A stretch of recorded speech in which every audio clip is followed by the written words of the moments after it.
আসসালামু আলাইকুম। আশা করি আপনারা যারা আমার এই ভিডিও দেখছেন সবাই ভালো আছেন। সবাইকে অনেক অনেক শুভেচ্ছা জানাই। আজ আমি আপনাদের সাথে শেয়ার করব খুবই হেলদি ও পুষ্টিগুণে পরিপূর্ণ একটি রেসিপি। আশা করি আপনাদের ভালো লাগবে। আজকের রেসিপিটি হচ্ছে দেশি মুরগি দিয়ে পেঁপের ঝোল রান্না। এই রান্নাটি আমার নিজস্ব রেসিপি বা ঘরোয়াভাবে আমি আমার মনের মাধুরী মিশিয়ে রান্নাটি করে থাকি। আর এই মুরগির মাংসের সাথে পেঁপে রান্না কিছু গোপন টিপস এবং ট্রিক্স। তো কথা না বাড়িয়ে চলুন শুরু করে দিই রান্নাটি। কম বেশি যে কোনো রান্নাই পুষ্টিগুণে পরিপূর্ণ হয়ে থাকে। তো পেঁপের রান্নাটা একটু বেশি পুষ্টিগুণে পরিপূর্ণ, কেননা পেঁপে খেলে পেটের হজম শক্তি বৃদ্ধি পায় এবং যে কোনো সমস্যার সমাধান হয়ে থাকে এই পেঁপের তরকারি খেলে। আর আপনারা তো জানেন পেঁপে দিয়ে মুড়ির ঝোল কতটা মজার হয়। আমি যেভাবে রান্নাটি করছি ঠিক এভাবে আপনারা বাসায় ট্রাই করবেন, দেখবেন অনেক মজা ও সুস্বাদু হয় এই তরকারিটি। দেখেন আমি পেঁপেটা এরকম করে সুন্দর করে পিস পিস করে কেটে নিয়েছি। এভাবে মুরগির মাংস জন্য পেঁপে কাটতে হয়। প্রথমে আমি একটি কড়াইয়ে পরিমাণ মতো পানি নিয়েছি, নিয়ে 1 চামচ পরিমাণ হলুদ দিয়েছি, দিয়ে এখানে আমি ওই কেটে পরিষ্কার করে ধুয়ে রাখা পেঁপে এখানে দেবো, দিয়ে পেঁপে ভাপ দিয়ে নিব। কেননা পেঁপে ভাপ না দিলে সরাসরি তরকারিতে দিলে পেঁপের এই যে তরকারির টেস্ট হয় ঠিক ওটা হয় না। আর এভাবে পেঁপে ভাপিয়ে বা হাফ বয়েল করে নিয়ে তরকারিতে দিলে ওই তরকারিটা খেতে মাশাআল্লাহ অনেক সুন্দর এবং সুস্বাদু হয়। এটা একটি টিপস, এই টিপসটি আপনারা ফলো করবেন। দেখেন আমার এই পেঁপে ভাপানো হয়ে গেছে, একদম সিদ্ধও হয়নি এবং পেঁপেটাও অনেক সুন্দর ভাপা এবং ভেতরে যে কষটা থাকে ওই কষটা বের হয়ে আসছে। আর এই পেঁপে খেতে একদম মিষ্টি মিষ্টি লাগবে, একদম কষটা বা যে আলাদা একটা স্বাদ বা সুঘ্রাণ বের হয় খারাপ ওটা লাগবে না। এখন এই পেঁপেটা আমি সুন্দরভাবে পরিষ্কার করে ধুয়ে নেব ঠান্ডা পানি দিয়ে। আমার হয়ে গেছে পেঁপে ধোয়া। এখন মুরগির মাংসের যে মশলাগুলো লাগবে সেই মশলাগুলো আপনাদের সাথে শেয়ার করছি।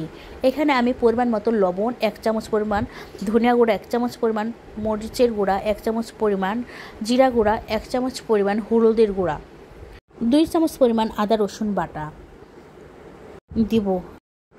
আর থাকছে কিছু শুকনো মশলা বা গরম মশলা।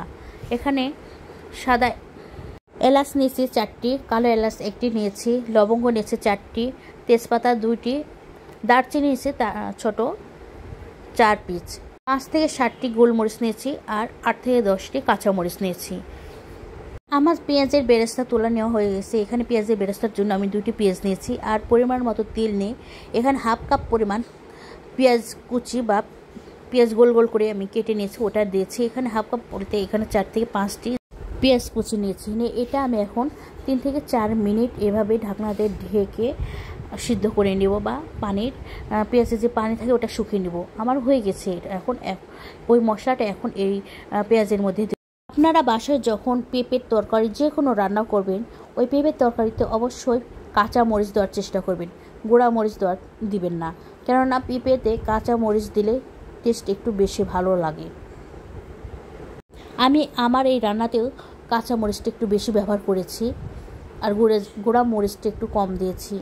তো আপনারাও আমার এই রান্নাটি ফলো করবেন, করে আপনারা বাসায় রান্না করবেন। আর আমার এই ভিডিও আপনাদের ভালো লাগলে আপনারা যারা আমার এই ভিডিও দেখছেন ইউটিউব চ্যানেল থেকে তারা আমার এই চ্যানেলটি সাবস্ক্রাইব করবেন। আর আমার ভিডিও যারা আমার পেজ থেকে দেখছেন আমার এই পেজটি ফলো করবেন, লাইক করবেন, কমেন্ট করবেন এবং শেয়ার করবেন।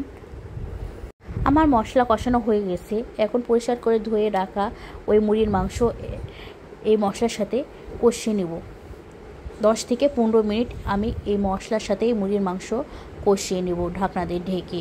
আর মাঝে মধ্যে আমি এই মাংসটি নেড়ে দেব। মিডিয়াম তাপে এই মুরগির মাংসটি রান্না করব, কেননা এটা দেশি মোরগ, সিদ্ধ হতে একটু টাইম লাগবে। সেজন্য হালকা মিডিয়াম তাপে এই রান্নাটি আমি করব। আর ঢাকনাতে ঢেকে দেবো আর মাঝে মধ্যে এইভাবে নেড়ে উল্টে পাল্টে দেবো যেন সব মশলার সাথে মুরগির মাংসটি সিদ্ধ হয়ে যায়। আমার হয়ে গেছে মুরগির মাংস কষানো। এখন ওই হাফ বয়েল করে রাখা পেঁপেটি এই মুরগির মাংসের মধ্যে দেবো, দিয়ে আবার আমি হালকা ঢেকে রাখবো 5 থেকে 10 মিনিট। আর 5 মিনিট পর পর এই মুরগির মাংসটি আমি নেড়ে দেব আর ঢাকনা দিয়ে ঢেকে মুরগির মাংসটি আমি রান্না করব। পেঁপে দেওয়ার পর আমি আরও 10 মিনিট এই মুরগির মাংস হালকা তাপে রান্না করে নিয়েছি। দেখেন আমার মুরগির মাংস থেকে ঝোল শুকিয়ে আসছে। আমি এখন এখানে মুরগির মাংস ও পেঁপে রান্নাটি করার জন্য বা সিদ্ধ করার জন্য ঝোল দেব। এখানে হাফ লিটার পরিমাণ পানি দিয়ে এই মাংস এবং পেঁপে সিদ্ধ করে নেব। হয়ে গেছে আমার পানি দেওয়া। এখন আমি ঢাকনাতে ঢেকে মিডিয়াম তাপে এই রান্নাটি আধা ঘন্টা বা 20 মিনিটের মতো করে নেব। 15 থেকে 20 মিনিট করলেই ইনাফ, কেননা এটা দেশীয় মুরগির মাংস, সিদ্ধ হতে তো সময় লাগবে। আর আমি মাঝে মধ্যে এই তরকারিটি উল্টে পাল্টে নেড়ে দিব। অনেকেই সঠিকভাবে পেঁপে দিয়ে মুরগির মাংস রান্নার এই গোপন টিপসটি জানে না, সেজন্য তাদের রান্নাটাও অনেক সুস্বাদু এবং ভালো লাগে না খেতে।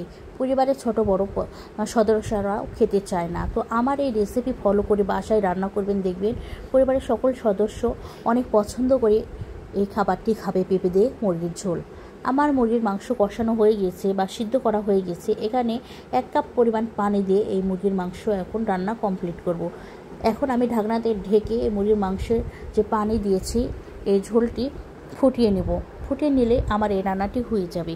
তো দেখলেন তো কত সহজভাবে এবং ফ্যামিলির পারিবারিক বা ঘরোয়াভাবে যে রান্নাটি হয়ে থাকে ঠিক ওইভাবেই আমি এই রান্নাটি করেছি। অতিরিক্ত কোনো মশলা ব্যবহার করিনি। ঘরোয়াভাবে যে ঘরে থাকে যে সাধারণ মশলা, ঠিক ওই মশলা দিয়ে আমি এইভাবে সুস্বাদু করে এই পেঁপে দিয়ে দেশীয় মোরগ রান্না করেছি। আমি যে পেঁয়াজের বেরেস্তা তুলে রেখেছিলাম ওটা আমি হাতা দিয়ে এইভাবে গলিয়ে নিব। আর এইখান থেকে যে একটু ঝোল, 1 চামচ পরিমাণ ঝোল নিয়ে ওটা সুন্দরভাবে একদম গলিয়ে নেব। হয়ে গেছে আমার রান্না। এখন চুলা বন্ধ করেই আমি পেঁয়াজের বেরেস্তা দেবো। আপনারাও যখন বাসায় এভাবে পেঁপে দিয়ে মুরগির ঝোল করবেন, আপনারা চুলা বন্ধ করে এই পেঁয়াজের বেরেস্তা দেবেন। চুলা জাল থাকা অবস্থায় এভাবে পেঁয়াজের বেরেস্তা দিবেন না। তো রান্না হয়ে গেছে। আপনাদের ভালো লাগলে অবশ্যই আমার চ্যানেলটি ফলো, সাবস্ক্রাইব, কমেন্ট এবং শেয়ার করবেন এবং আমার পরবর্তী যে ভিডিওগুলো ছাড়বো সেগুলো দেখবেন। সবাইকে অসংখ্য ধন্যবাদ আমার এই ভিডিও দেখার জন্য। দেখেন কতটা টেস্টি এবং সুস্বাদু হয়েছে দেখতে মনে হচ্ছে। তো বাসায় সবাই একটু ট্রাই করবেন, করে দেখবেন আমার এই রেসিপি ফলো করে। সবাইকে অসংখ্য ধন্যবাদ। আল্লাহ হাফেজ।